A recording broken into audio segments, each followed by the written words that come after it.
وعلیکم ورحمۃ اللہ وبرکاتہ۔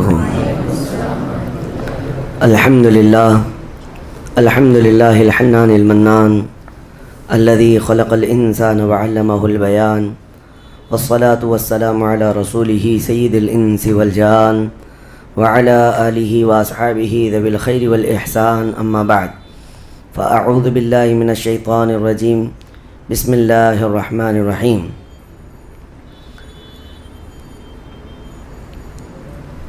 سأصلیہ سقر وما ادراک ما سقر، صدق اللہ مولانا العظیم۔ بارگاہ رسالت میں آپ صلی اللہ علیہ وسلم میں درود پاک کا ہدیہ پیش کریں۔ اللہم صلی علی سیدنا محمد معدن الجود والکرم وآلہ واصحابہ الکرام وابنہ الکریم وبارک وسلم صلاۃ دائمۃ سرمدا ابدا۔ رمضان المبارک کا آخری عشرہ ہے، اور آپ تمامی حضرات اس بات سے بخوبی واقف ہیں کہ اس عشرے کو جہنم سے آزادی کا عشرہ کہا جاتا ہے، کہ اللہ تبارک و تعالیٰ اس آخری عشرے میں یعنی آخری 10 روز میں بے حساب لوگوں کو جہنم سے آزاد فرماتا ہے، اور نام کے ساتھ اعلان ہو جاتا ہے کہ فلاں کا بیٹا جہنم سے بری ہے، آزاد ہے۔ تمنا ہم بھی کریں کہ کاش ہمارا نام ان آزاد ہونے والوں میں شامل ہو جائے۔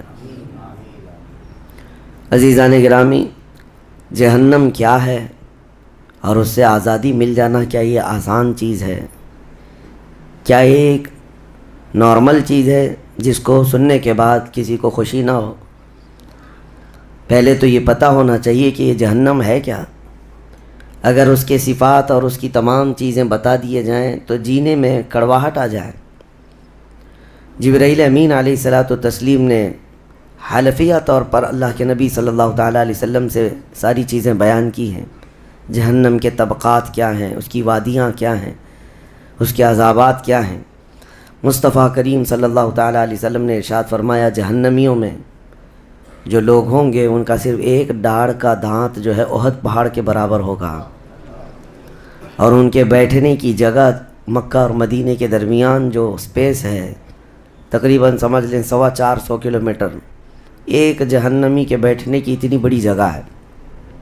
اور ان پر جو عذابات ہیں وہ طرح طرح کے عذابات کا ذکر قرآن پاک میں بھی ہے۔ اللہ تعالیٰ نے فرمایا ہے، نار اللہ الموقدۃ التی تطلع علی الافئدہ، ایسی آگ بھڑکائی گئی ہے کہ جس آگ کو دیکھنے کے بعد ہی دل اچھلنے لگ جاتے ہیں، جسم کے اندر دل پکنے لگ جاتا ہے، ہڈیوں کو چورا چورا کر دینے والی آگ۔ کئی طرح سے ان کے تذکرے قرآن پاک میں آئے ہیں۔ جب جہنم کو قیامت کے دن لایا جا رہا ہوگا تو وہ اپنے اندر ڈالے جانے والے جہنمیوں کو دیکھ کر چنگھاڑ مارے گی، آواز کرے گی، کہ قرآن پاک میں اللہ تبارک و تعالیٰ یوں ارشاد فرماتا ہے، اذا رأتهم من مکان بعید سمعوا لها تغیظا وزفیرا، جب جہنم اپنے اندر آنے والوں کو دور سے دیکھتی ہے تو خوب تیز آواز میں چیخ مارتی ہے، اور اس کی چیخ سارے لوگ سنتے ہیں۔ اور جب اس میں ڈالا جانے لگتا ہے تو وہ اتنے غضب میں ہوتی ہے، دوزخ اتنی غضب میں ہوتی ہے کہ اس کی آواز کی ہیبت سے اندر سارے لوگ ٹکڑے ٹکڑے ہونے کی طرح کیفیت میں آ جاتے ہیں۔ اور پھر اللہ تبارک و تعالیٰ قرآن میں یوں فرماتا ہے، یوم نقول لجہنم حل امتلأت، اس دن ہم کہیں گے اے دوزخ کیا تیرا پیٹ بھر گیا؟ وتقول حل من مزید، دوزخ کہے گی اور زیادہ ہو جائے تو اچھا ہے، اور زیادہ ہو جائے تو اچھا ہے۔ تو لوگوں سے بھرا جائے گا، فاتقوا النار التی وقودها الناس والحجارہ، قرآن کہتا ہے کہ ڈرو اس آگ سے جس کا ایندھن انسانوں کو اور پتھروں کو بنایا جائے گا۔ جب جب انسان اس میں ڈالے جائیں گے آگ اتنی تیزی سے بھڑکتی چلی جائے گی۔ میرے عزیزو، دوزخ کے صفات میں جو بیان ہوا ہے، ایک بار نبی اقدس صلی اللہ تعالیٰ علیہ وسلم تشریف فرما، ایک بہت بڑی دھماکے کی آواز آئی۔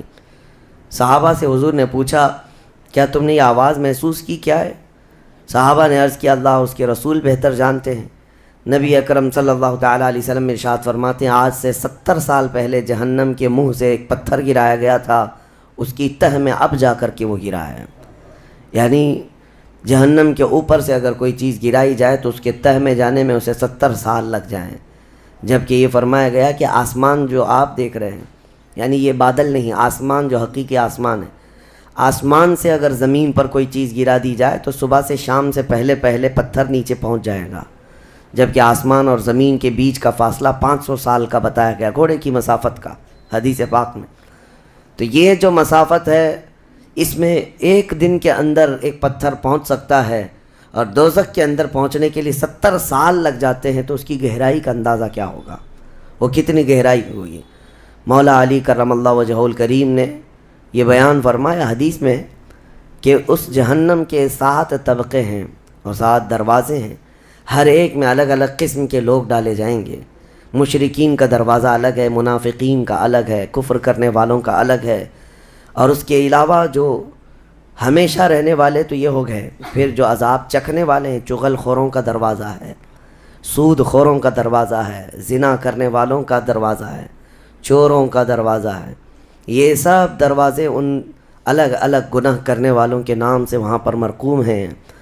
عزیزان گرامی وقار، دوزخ کو جو اس دن لایا جائے گا، فرمایا گیا کہ 70,000 فرشتے اس کو کھینچ کر کے لا رہے ہوں گے، جبکہ ایک فرشتے کی طاقت کا اندازہ کیا کر سکتے ہیں آپ؟ ایک فرشتہ یہ موجودہ پوری دنیا کو ہلا سکتا ہے، لیکن قیامت کے دن جہنم کو کھینچ کر کے لایا جا رہا ہوگا تو 70,000 فرشتے بیڑیاں ڈال کر کے جہنم کو لا رہے ہوں گے، اور جہنم کے کان بھی ہیں، جہنم کی آنکھ بھی ہے، جہنم کی ساری چیزیں میرے آقا صلی اللہ علیہ وسلم نے بتایا، وہ سنتی بھی ہے، بولتی بھی ہے اللہ کی بارگاہ میں۔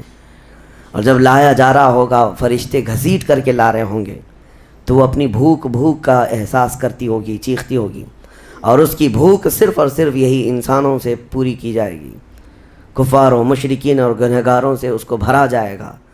میرے عزیزوں، نبی پاک صلی اللہ تعالیٰ علیہ وسلم ارشاد فرماتے ہیں، یہ تم جو دنیا میں آگ جلاتے ہو، یہ اس جہنم کی آگ کا 70واں حصہ ہے، یعنی 69 حصے اور اس کو تپایا جائے تو جہنم کی آگ ہوگی۔ ہم دنیا کی آگ کو سہ نہیں پاتے، ہم دنیا کی آگ میں اپنی انگلی نہیں رکھ پاتے، لیکن جہنم کی آگ اس سے 70 گنا زیادہ بھڑکائی ہوئی ہے۔ 1000 سال تک اس آگ کو بھڑکایا گیا تو سرخ ہو گئی، لال ہو گئی، پھر حدیث پاک میں ہے دوبارہ اس آگ کو 1000 سال تک بھڑکایا گیا تو وہ آگ سفید ہو گئی، پھر 1000 سال تک اس آگ کو تپایا گیا تو وہ کالی ہو گئی۔ اب فرمایا گیا جہنم کی آگ صرف اور صرف کالی ہے، وہاں روشنی کا کوئی نام ہی نہیں ہے، وہاں کوئی روشنی کا نام نہیں ہے۔ دوزخ کی آگ کا اندازہ اس طرح بتایا گیا۔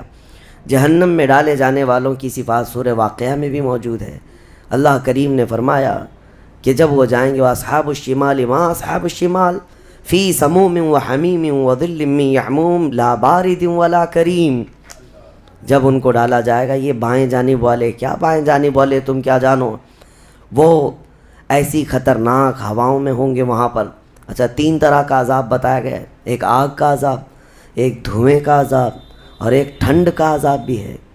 ٹھنڈ کا عذاب یعنی ایسی برفیلی جگہ کہ جو ہڈیوں کو گلا دیا کرتی ہے، وہ عذاب بھی وہاں پر ہے، زمہریر اس کو قرآن میں فرمایا گیا۔ تو وہاں ایک دخان بھی ہے، اللہ تعالیٰ نے فرمایا دھواں کا عذاب، جس سے دم گھٹتا ہے، جس سے سانس نہیں لے سکتا آدمی۔ یہ تینوں طرح کے عذاب ہیں۔ کھانے کے لیے تھوہڑ کا ایک درخت، تھوہڑ اس کو کہا گیا، شجرۃ الزقوم، یہ کانٹے دار ایک درخت۔ جب جہنمی بھوک کی شدت کا احساس کر رہے ہوں گے کہ ہمیں کچھ کھانا دیا جائے، تو ایک کانٹے دار درخت ہے جس کو تھوہڑ کا پھل کہا جاتا ہے، وہ دیا جائے گا۔ وہ اتنے کانٹے بھرا ہوا ہوگا کہ اس کو جب دوزخی کھائے گا تو اس کے گلے میں سے اٹک کر کے کانٹے حلق سے باہر آئیں گے، اس کی گردن سے کانٹے باہر نکلنے لگ جائیں گے، نہ وہ اندر جاتے ہیں نہ باہر آتے ہیں۔ اس پھل کی کیفیت یہ ہے، تو پھر وہ شدت سے چیخ مار کر کے کہیں گے کہ ہمیں پانی تو دیا جائے، تو اب مائے حمیم دیا جائے گا۔ مائے حمیم کیا ہے؟ اللہ تبارک و تعالیٰ نے قرآن میں فرمایا فشاربون شرب الہیم۔ یہ سورہ واقعہ میں اللہ تعالیٰ نے فرمایا کہ ان لوگوں کو اس دن جو پانی پلایا جائے گا وہ جہنمیوں کا سڑا گلا ہوا پیپ ہوگا جس کو پکایا جائے گا، اور اس کے بعد وہ اتنا کھولتا ہوگا کہ جب ان کو پھل ہضم کرنے کے لیے دیا جائے تو وہ پانی قریب کریں گے تو ان کے نیچے کا جبڑا لٹک کر کے نیچے زمین تک آ جائے گا، یعنی اس کی جھلس کر کے آگ اتنا گرم ہوگا، اس کے سوا ان کے پاس کوئی چارہ نہ ہوگا۔ وہی پانی جب وہ پینے کی کوشش کریں گے تو وہ پھل تو ختم ہوگا لیکن ان کی انتڑیاں پیچھے کے مقام سے نکل چکی ہوں گی، یہ کیفیت ان کی کنٹینیو ہوتی ہوگی۔ آپ تو یہ سمجھ رہے ہوں گے کہ کتنا دردناک عذاب ہے، اس کے بعد تو موت ہے، لیکن حدیث پاک میں یہ بھی ہے کہ جب ان جہنمیوں کا یہ عذاب دیکھیں گے تو وہ اتنا چیخ چیخ کر کے داروغہ دوزخ حضرت مالک رضی اللہ تعالیٰ عنہ سے درخواست کریں گے۔ حضرت مالک علیہ السلام جو جہنم کے داروغہ ہیں، اس فرشتے سے یہ پکار کر کے کہیں گے کہ ہماری بات کرا رب تعالیٰ سے، ہمارا حساب کر دے، ہمارا یہاں خاتمہ ہو جائے، ہم یہ سہ نہیں پا رہے ہیں۔ قرآن پاک میں یہ بھی ہے کلما نضجت جلودہم بدلناہم جلودا غیرہا لیذوقوا العذاب، جب ان کی چمڑیاں جلیں گی اللہ فرماتا ہے ہم دوسری چمڑی پہنا دیں گے تاکہ وہ نیا عذاب چکھ سکیں۔ حضرت کعب احبار رضی اللہ تعالیٰ عنہ فرماتے ہیں 1 گھنٹے میں 70 بار چمڑی بدلی جائے گی، 1 منٹ سے بھی کم ٹائم میں ان کی چمڑی بار بار بدلی جائے گی تاکہ وہ نیا عذاب چکھ سکیں۔ کیونکہ چمڑی جلنے کے بعد جیسے کہ سائنس بھی یہ کہتی ہے کہ پین ریسیور ختم ہو جاتا ہے، درد کو وہ محسوس کرنے والا حصہ جلنے کے بعد کم ہوتا ہے، اور قرآن کہتا ہے کہ ہم نئی چمڑی ان کو لگائیں گے تاکہ درد کا احساس ہر بار ہوتا رہے۔ اب جب وہ 1000 سال تک حضرت مالک علیہ السلام ان کی طرف توجہ نہیں کریں گے اور پھر کہیں گے تم مجھے کیوں کہتے ہو، تمہارے رب سے کہو، اس کے بعد پھر 1000 سال تک وہ حضرت مالک کو چیختے رہیں گے کہ رب سے ہماری بات کرا۔ حضرت مالک اللہ کریم کی بارگاہ میں کہتے ہیں اے رب العالمین، دوزخ میں پڑے ہوئے ان تمام جہنمیوں نے تجھے پکارا ہے، تو ان کا فیصلہ فرما دے۔ اب رب تبارک و تعالیٰ فرماتا ہے 2 روایات میں، اس میں سارے کفار بھاگتے ہوئے دروازے کی طرف آئیں گے اور جنتیوں کو بھی بلایا جائے گا اور جنتی بھی بھاگتے ہوئے دروازے تک آئیں گے۔ جنتی ڈر رہے ہوں گے کہ کہیں ہم کو نکلنے کے لیے نہ کہا جائے، اور دوزخی اس بات کی خوشی میں ہوں گے کہ شاید ہم کو یہاں سے نکالا جا رہا ہے۔ اور جب سب پورے دروازے کے قریب پہنچیں گے تو رب تبارک و تعالیٰ جہنمیوں سے پوچھتا ہے، سوال فرماتا ہے کہ اگر تمہارے یہاں سے نکلنے کے لیے فدیہ دینا پڑے تو کیا دے سکتے ہو؟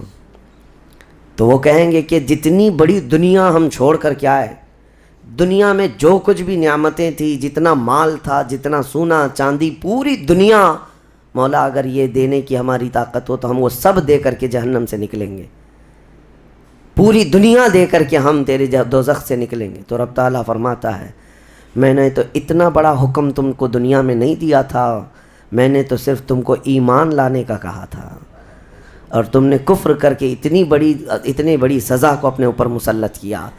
آج پوری دنیا فدیے میں دینے کو تیار ہو، اور کل جب تم زندہ تھے تو 2 رکعت تمہارے لیے بھاری تھی، تمہارے لیے راہ خدا میں 1 روپیہ بھاری تھا، اور آج پوری دنیا فدیہ میں صدقہ کر کے نکلنا چاہتے ہو۔ رب تبارک و تعالیٰ جہنمیوں سے فرمائے گا میں نے اتنی بڑی چیز کا تو تمہیں دنیا میں حکم نہیں دیا تھا، اتنی بڑی چیز کا حکم نہیں دیا تھا۔ اب سنو، ایک مینڈھے کی شکل، ایک بکرے کی شکل کی کوئی چیز لائی جائے گی جنت اور دوزخ دونوں کے بیچ میں، جنتی بھی دیکھ رہے ہوں گے اور دوزخی بھی دیکھ رہے ہوں گے۔ رب تبارک و تعالیٰ ان دونوں لوگوں سے پوچھے گا، جنتیوں کو بھی اور دوزخیوں کو بھی، کہا اس کو پہچانتے ہو، اس کو پہچانتے ہو، یہ کیا چیز ہے؟ سب پکار کر کہیں گے ہاں مولا ہم پہچانتے ہیں، یہ موت ہے، یہ موت ہے جو ہمارے ہاں آیا کرتی تھی، موت کو سب پہچانیں گے۔ تب رب تعالیٰ فرشتوں کو حکم فرمائے گا موت کو اب ذبح کر دو، موت کو سب کے سامنے ذبح کر دیا جائے گا ایک مینڈھے کی شکل کی چیز لا کر کے، اور رب تعالیٰ اس وقت فرمائے گا اب نہ جنتیوں پر موت آئے گی نہ دوزخیوں پر موت آئے گی، موت ہے ہی نہیں، تو اب جس کو جو سہنا ہے وہ سہنا ہوگا۔ تم 10 بار جلائے جاؤ گے تو بھی مرنا نہیں ہے، تم 10 بار کاٹے جاؤ تو بھی مرنا نہیں ہے۔ اب رب تعالیٰ قرآن میں فرماتا فی ناری جہنم و فیہا خالدون، دوزخ کے عذاب میں، دوزخ کی آگ میں ہمیشہ ہمیش کے لیے چلے جاؤ۔ میں نے خطبے میں یہی آیت شروع میں پڑھی تھی سأصلیہ سقر وما ادراک ما سقر، اللہ فرماتا ہے میں تمہیں جھونک دوں گا دوزخ میں، اور تم کیا جانتے ہو کہ دوزخ کیا ہے؟ دوزخ کیا ہے؟ اللہ تعالیٰ نے قرآن پاک میں اس کے متعلق فرمایا ہے وما ادراک ما ہی نار حامیہ، تمہیں پتہ ہے کہ یہ کیا ہے؟ کہ اس دن دوزخ کے سلسلے میں، اور نبی پاک صلی اللہ تعالیٰ علیہ وسلم سے جبرائیل امین نے قسم لے کر کے فرمایا یا رسول اللہ صلی اللہ علیہ وسلم، اگر دوزخ کے اندر سے ایک سوراخ کھول دیا جائے دنیا کی طرف تو پوری دنیا صرف اس سوراخ کی گرمی سے مر جائے گی، پوری دنیا میں موجود لوگ ختم ہو جائیں گے اگر ایک سوراخ دوزخ کا کھول کر کے دنیا کی طرف کر دیا جائے۔ اور یہ بھی فرمایا کہ جو جہنم کے فرشتے ہیں عذابات دینے کے لیے، ان فرشتوں میں سے ایک فرشتہ بھی دنیا میں اتر جائے تو اس کی ہیبت سے لوگوں کے بھیجے پھٹ جائیں، اس کی ہیبت سے لوگ زمین بوس ہو جائیں، بے ہوش ہو جائیں، ایک فرشتے کو دیکھنے کی تاب نہیں رکھتے دنیا میں۔ عزیزان گرامی وقار، وہ ہے دوزخ، یہ ہے جہنم، جس کی متعلق ابھی میں نے جو کہا وہ شاید 5% بھی نہیں کہا ہوگا، مختصر سی بات میں اس لیے آج یہ آپ کے سامنے رکھا کہ لوگوں کو یہ ہلکا لگتا ہے کہ دوزخ سے آزاد ہو رہا ہے، کوئی جیل ہے کہ یہاں سے آزاد ہو گیا، پہلے وہاں پر بھی کھانا پانی سب چل رہا تھا۔ دوزخ، جہنم، جس کے تصور سے رونگٹے کانپ جائیں جسم کے اندر۔ صحابہ ڈرتے تھے، اولیاء ڈرتے تھے، انبیاء ڈرتے تھے، جن کے لیے میرے آقا صلی اللہ تعالیٰ علیہ وسلم نے بشارت دے دی تھی جنت کی، اس کے باوجود وہ خوف سے تھراتے تھے۔ دوزخ کا ذکر آتا قرآن پاک میں تو اللہ نے سورہ فجر میں فرمایا کلا اذا دکت الارض دکا دکا وجاء ربک والملک صفا صفا وجیء یومئذ بجہنم، یہ وہ دن ہوگا جب پوری زمین ہلا دی جائے گی، ہلا دی جائے گی، سب کچھ ہل جائے گا، اور فرشتے صف در صف اللہ کی بارگاہ میں ہیبت سے کھڑے ہوں گے، کسی کی بات کرنے کی ہمت نہیں ہوگی، اور اس وقت دوزخ کو لایا جا رہا ہوگا۔ اور دوزخ کو لائے جانے کا جو منظر بتایا گیا ہے، اللہ اکبر، 70,000 فرشتے جب اسے کھینچ رہے ہوں گے، پورے محشر میں ایک ہلچل ہوگی، پورے محشر کے میدان میں ایک عجیب سی ہلچل ہوگی کہ جہنم کو لایا جا رہا ہے، دوزخ کو لایا جا رہا ہے، اور ہر ایک ڈرا ہوا ہوگا، نہ جانے کس کا نام آئے گا، پتہ نہیں کس کو وہاں جھونکا جائے گا۔ اور دوزخ کی زبان بھی ہے، وہ آگ اگل رہی ہوگی اور جہنمیوں کی طرف بہت تیزی سے دیکھ رہی ہوگی، یہاں تک کہ ایک حدیث میں یہ بھی ملتا ہے نبی اقدس صلی اللہ تعالیٰ علیہ وسلم قیامت کے دن اس دوزخ کو دیکھ کر کے رو رہے ہوں گے۔ میرے آقا صلی اللہ تعالیٰ علیہ وسلم، اے اللہ، آخر اس دوزخ کو لایا گیا، کیا اس میں اب میری امت کو جھونکا جائے گا؟ حضور اکرم صلی اللہ تعالیٰ علیہ وسلم اس دن دوزخ کے ان حالات کو دیکھ کر رو رہے اللہ کریم کی بارگاہ میں۔ عزیزان گرامی وقار، اس سے آزادی کے لیے جو اولیاء کرام رویا کرتے تھے وہ معمولی چیز نہیں ہے۔ آج تو ہماری کیفیت یہ ہے دوزخ دوزخ دوزخ، کچھ رہ نہیں گیا، ہلکے انداز میں بولنا، ہلکے انداز میں سن لینا اور چلے جانا۔ کیا ہمارے دلوں پر کچھ اثر ہوتا ہے؟ کیا ہماری آنکھیں بھیگتی ہیں اس نار دوزخ سے جس کا صرف اور صرف تذکرہ سن کر کے ہمارے اندر ایمان ہو تو تڑپ جانا چاہیے کہ اے اللہ، میں تیری دوزخ کے عذاب کو سہنے کے قابل نہیں۔ آج موم بتی میں میری انگلی جل جائے تو میں برداشت نہیں کر پاتا، تو پھر اس دوزخ کا کیا حال ہوگا جس کے متعلق حضور صلی اللہ علیہ وسلم فرماتے ہیں دنیا کے جتنے بڑے اونٹ ہوتے ہیں اتنا بڑا تو دوزخ کا ایک بچھو ہوگا، ایک بچھو ہوگا، اونٹوں کے برابر کے بچھو ہوں گے، اور سانپوں کا ڈنک ایسا ہے کہ وہ سانپ کا ڈنک کسی پہاڑ پر بھی یہاں کے وہ مار دے سانپ دوزخ کا تو پہاڑ کے اندر ٹکڑے ٹکڑے ہو جائیں، پاش پاش ہو جائے، لیکن یہ سب دوزخیوں پر مسلط کیا جائے گا۔ نبی اکرم صلی اللہ تعالیٰ علیہ وسلم سے پوچھا گیا ہلکا عذاب کیا ہے؟ آپ فرماتے ہیں آگ کی جوتیاں پہنائی جائیں گی جس کی گرمی سے تانبے یا پیتل کی پتیلی میں کوئی پانی جیسا پکتا ہے ایسا اس کا بھیجا پک کر ابل رہا ہوگا، اور وہ یہ سمجھے گا کہ میں سب سے بڑے عذاب میں مبتلا ہوں۔ حضور فرماتے جبکہ وہ سب سے ہلکے عذاب میں ہوگا، اور جو دردناک عذاب ہے، جو ذلت والا عذاب ہے، جو بڑا عذاب ہے، اس کا تو اندازہ ہی نہیں۔ لیکن یہ تمام حالات اس رمضان کے اخیر عشرے میں اسی لیے عرض کر رہا ہوں کہ یہ عشرہ وہ مبارک ہے کہ جس کے متعلق حدیث میں ہے کہ اس میں اللہ تعالیٰ بہت سارے لوگوں کو دوزخ سے آزاد کرتا ہے۔ وہ کون لوگ ہوں گے جو دوزخ سے آزاد ہو رہے ہوں گے؟ کاش ان کو طلب ہوتی کہ ہم دوزخ سے آزاد ہوتے اس آخری عشرے میں، ورنہ آخری عشرے میں تو لوگ رات بھر کیرم کھیلنے میں گزار رہے ہیں، رات بھر فٹ بال اور کرکٹ کھیل کر کے، جبکہ بخشش کی راتیں ہیں۔ اللہ کریم ارشاد فرما رہا ہے ان راتوں میں مجھ سے مانگ لو، میں تمہیں جہنم سے آزاد کروں گا۔ کس کو پڑی ہے؟ کس کو پڑی ہے؟ ہر کوئی یہ سوچتا ہے کہ رات کس طرح سے بتائیں۔ لوگ اپنے رات کے ٹائم پاس کرنے کے لیے الگ الگ ہیلے بہانے ڈھونڈ رہے ہیں۔ کسی کو لوڈو کھیلنا ہے، کسی کو کیرم کھیلنا ہے، کسی کو کرکٹ کھیلنا ہے۔ او امت مصطفیٰ، تمہاری قسمت کیا ہو گئی؟ تمہاری سوچیں اور تمہاری فکریں کیسے بدل گئی؟ زندگی تو کھیل کود میں گزری ہی ہے، کیا یہ آخری عشرہ بھی تم اسی طرح کھیل کود میں گزارو گے؟ وہ رحمان رب ذوالجلال جس کی ہیبت سے ملائکہ کانپ رہے ہیں، ملائکہ تمہاری طرف دیکھ کر کے کیسے رشک کرتے تھے، لیکن آج کیا ہو گیا تمہارے اوپر؟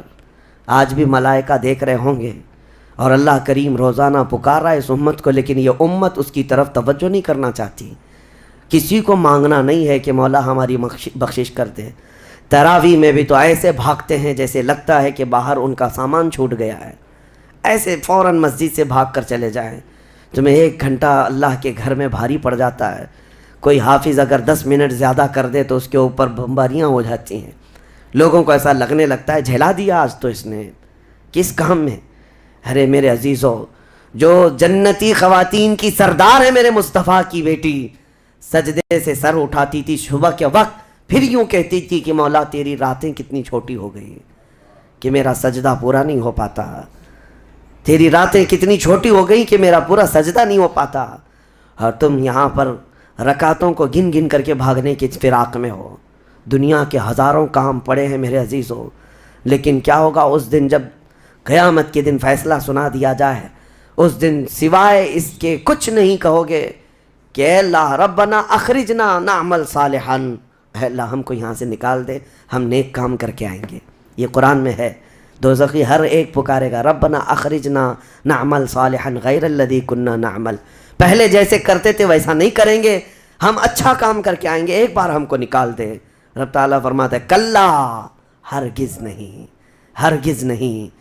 اللہ فرماتا ہے اب اس کے بعد کوئی موقع نہیں، اور جہنم کا دربان خود ان سے پوچھتا ہے الم یاتیکم نذیر، کیا تمہارے پاس کوئی ڈر سنانے والا آیا نہیں تھا؟ وہ کہیں گے قالوا بلا، ہاں آیا تو تھا، آیا تھا، ہم کو دوزخ کے متعلق بتایا تھا۔ فکذبنا وقلنا ما نزل اللہ من شیء، ہم نے تو جھٹلا دیا تھا، ہم نے تو کہہ دیا تھا کہ اللہ کی طرف سے کیا چیز آئی ہے۔ سورہ ملک پڑھو تبارک، اس میں بھی اللہ تعالیٰ نے فرمایا اذا القوا منہا، یعنی جب کبھی اس میں ڈالے جائیں گے تیز چنگھاڑ سنیں گے اور ان کو تانے دیے جائیں گے جہنمیوں کو۔ میرے عزیزو، وہ کون سے اعمال ہیں جو لے کر کے جاتے ہیں؟ وہ ایک لمبی فہرست ہے۔ سب سے پہلی چیز اللہ کے ساتھ شرک کرنا اور کفر کرنا، یہ ہمیشہ ہمیشہ کے دوزخی ہے، شرک اور کفر میں ہمیشہ دوزخ میں رہے گا۔ اس کے علاوہ جو گناہ ہیں اکثر دوزخی جو ہوں گے، سورہ مدثر کی آیت میں پڑھتا ہوں 29ویں پارے میں، بہت سارے جہنم میں جو گئے ہیں تو جہنمیوں سے پوچھا جائے گا یتساءلون عن المجرمین ما سلککم فی سقر، دوزخی دوزخ سے پوچھ رہے ہوں گے ایک دوسرے سے کہ تم کیوں آئے دوزخ میں، تم کیوں آئے؟ کہیں گے قالوا لم نک من المصلی، کہیں گے ہم نماز نہیں پڑھتے تھے، ہم نماز نہیں پڑھتے تھے اس لیے ہم کو دوزخ میں ڈال دیا گیا۔ وَلَمْ نَكُ نُطْعِمُ الْمِسْكِينَ، اور ہم مسکین کو کھانا نہیں کھلاتے تھے، ہم کسی مسکین کو کھانا نہیں کھلاتے تھے، دوزخ میں لائے گئے۔ وَكُنَّا نُكَذِّبُ بِيَوْمِ الدِّينِ، ہم قیامت کے دن کا انکار کر بیٹھے تھے اس لیے دوزخ میں آئے۔ الگ الگ کیٹیگری ہے جہنمیوں کی۔ میرے عزیزو، بات طویل ہے لیکن میں صرف اتنا احساس دلانا چاہتا ہوں، جب تمہارے پاس اتنا حسین موقع آ گیا، خاص کر دیا گیا کہ یہ عشرہ دوزخ سے آزادی کا عشرہ ہے، تو کیسے دوڑنا چاہیے، کیسے بھاگنا چاہیے طلب میں کہ اے مولا میرا یہ کمزور جسم گناہ آلود ضرور ہے، نفس امارہ کا شکار ضرور ہے، لیکن مولا تیری وحدانیت کا قائل ہے، تیری ربوبیت اور تیری عظمت کے پکار سے ہی میں زندہ رہا۔ آج مولا میری خطاؤں کو درگزر کر دے، ایک بار بھی اگر تم اس کے سامنے روئے تو جانتے ہوگا کیا، قیامت کے دن جب دوزخ کی آگ بھڑک کر کے امت مصطفیٰ کی طرف آ رہی ہوگی، میرے آقا فرماتے ہیں امتی دوڑ دوڑ کر کہہ رہے ہوں گے ہم نمازی تھے، کوئی کہہ رہا ہوگا ہم حاجی تھے، کوئی کہہ رہا ہوگا ہم خیرات کرنے والوں میں سے تھے۔ جہنم کی آگ رکتی نہیں ہے، تیز بڑھتی چلی جاتی ہے۔ جبرائیل امین علیہ السلام ایک پیالہ پانی کا لا کر حضور کی بارگاہ میں دیتے ہیں، عرض کرتے ہیں یا رسول اللہ یہ اس آگ پر آپ چھڑک دیجئے۔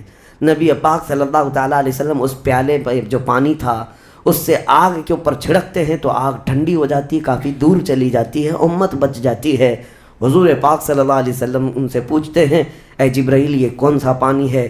جبرائیل کہتے ہیں یا رسول اللہ آپ کی امت کے وہ لوگ جو تنہائی میں اپنے رب کو یاد کر کے روتے تھے، ان کے آنسوؤں کا پانی میں نے جمع کر لیا تھا۔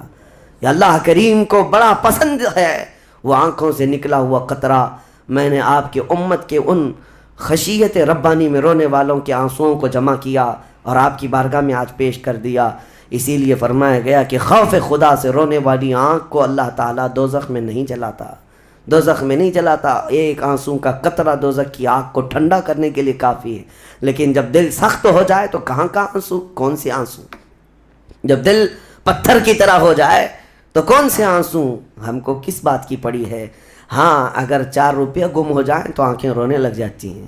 دیکھو ابھی اگر تمہارا موبائل گھڑی پرس گم ہو جائے تو رونے لگ جاؤ، گھر میں کسی کے ساتھ کچھ ہو جائے تو رونے لگ جاؤ۔ دنیاوی چیزوں میں تو ہمارا دل لگا ہوا ہے، ہماری آنکھیں بہتی بھی ہیں تو دنیا کے کھونے پر رونا، دنیا کے جانے پر۔ ہماری اولاد بھی دنیا ہے، ہماری بیوی بھی دنیا ہے، ہمارے ماں باپ، یہ ساری دنیا ہے جن کے غم میں تو ہم رو لیتے ہیں۔ لوگوں یہاں تو ہم نے دیکھا ہے جھوٹی دوستی ہے، جھوٹی دوستی ہے، کسی دوست کی دوری پر ہی پتہ نہیں کتنے کتنے دن روتے ہیں، جبکہ وہ دوست نہ تمہاری قبر میں بیٹھنے کو تیار ہے نہ حشر میں تمہاری شفاعت کے لیے تیار ہے۔ ہم ایسوں کے لیے تو روتے رہ گئے، لیکن جو تمہارے لیے جان سے زیادہ قریب رسول ہے، قیامت کے دن انا لہا پکار رہا ہو، اس رسول کے لیے ہم کب روئے تھے؟ اس رسول کے فراق میں ہم کہاں روئے؟ یہ ہم لوگوں میں سے تھوڑی نہ ہے، وہ الگ لوگ تھے جنہوں نے پکارا تھا تنم فرسودہ جہاں پاراز ہجراں یا رسول اللہ، اے اللہ کے رسول آپ کی جدائی کے غم میں میرا تو جسم پھٹا جا رہا ہے۔ وہ الگ لوگ تھے، وہ الگ لوگ تھے۔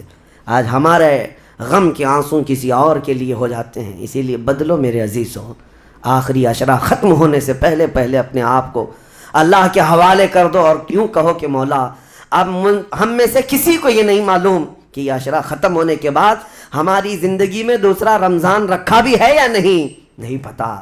اس رمضان کا چاند ختم ہو جائے، شوال آتے ہی یہ ساعتیں ختم ہو جائیں گی آپ کی، اس کے بعد ایک جمعہ بچ گیا آپ کے پاس، آخری جمعہ، یہ ایک ہفتہ رہ گیا اور اس کے بعد رمضان ختم ہوگا اور کوئی گارنٹی نہیں ہے اگلا رمضان تم دیکھو گے۔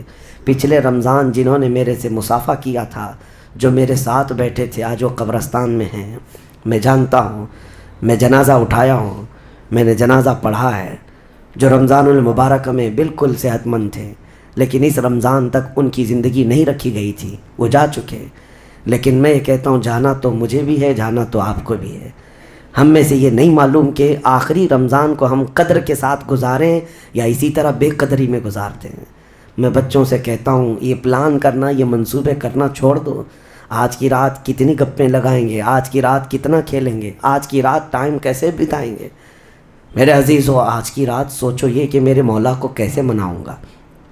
ہر رات یہ سوچو کہ میرے رب کو آج کیسے میں مناؤں، وہ کن الفاظ سے مانتا ہے، وہ کن باتوں سے رب تبارک و تعالیٰ خوش ہوتا ہے۔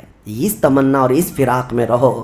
بہرحال اللہ کریم کی بارگاہ میں یہی دعا کرتا ہوں کہ مولا ہم اگرچہ تیری جنت میں جانے کے قابل نہیں، لیکن مولا تیری دوزخ کا عذاب سہنے کے بھی قابل نہیں۔ بس مولا بات اتنی سی ہے، تو اگر فضل کر دے تو ہم گنہگار بھی تیری جنت میں داخل ہو جائیں گے۔ الہی لست للفردوس اہلا ولا اقوى على نار الجحیم فاغفر ذنوبی بفضل جودک یا اللہ، فاغفر ذنوبی بفضل جودک یا اللہ، وآخر دعوانا ان الحمد للہ رب العالمین۔